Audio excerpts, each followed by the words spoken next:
On their wedding night, the man told his wife to get out of the bridal room. The bride could only swallow her hurt, put on her shoes and step outside, and she could only sleep on the couch. Early the next morning, following the local custom, Mehdi family came to the groom's home for breakfast. But the wealthy father did not see his son-in-law anywhere, so Jack's father had to go find him in person. But the man did not want to face his in-laws. Jack thought their family had tricked him into this marriage. His father could only threaten him and make him wash up and go out to meet them. But in Jack's heart, the only one he cared about was the owner of that anklet. Just as he was lost in thought, Mehdi walked over and interrupted him. Jack immediately closed the box. She also knew whatever was inside mattered a lot to her husband, not realizing it was the anklet she had lost. Tomorrow is the day Mehdi is supposed to return to her parents' home. She wanted Jack to pick out a pretty outfit for her, but the man did not want to go back with Mehdi. After learning everything, his father went to him and told Jack to accept this reality, and that tomorrow he must go with Mehdi to her parents' home, so Jack could only agree. When Mehdi put on traditional clothes, her mother-in-law was stunned. She looked so beautiful you could not bear to look away. When the housekeeper heard Mehdi was returning home, she carefully prepared everything. That night the whole family showed up except the stepmother, who refused to appear. As soon as Mehdi got home, she went to find the housekeeper. In her eyes, the auntie and she were the closest in that house. At dinner, everyone sat together, but the cruel stepmother pretended to be sick and stayed in her room. After the meal, the wealthy father told Mehdi to go check on the stepmother. After all, she was still an elder. Jack's father also told Jack to go alone.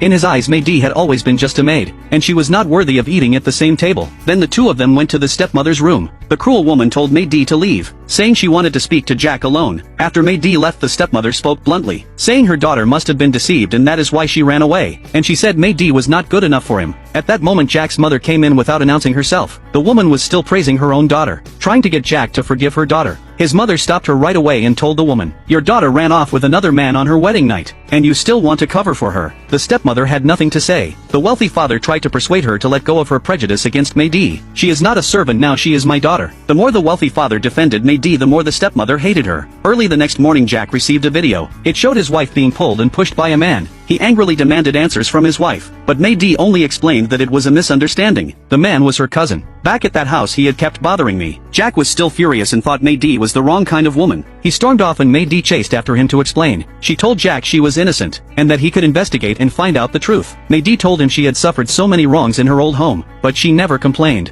And she confessed, "Jack, you were my first man and you will be my last." After that heartfelt confession, Jack could not help but feel sorry for the woman in front of him. The next morning, she sweetly helped Jack get dressed, and this time he did not refuse her. She stood on her toes to straighten his collar, and she also prepared his after-meal coffee.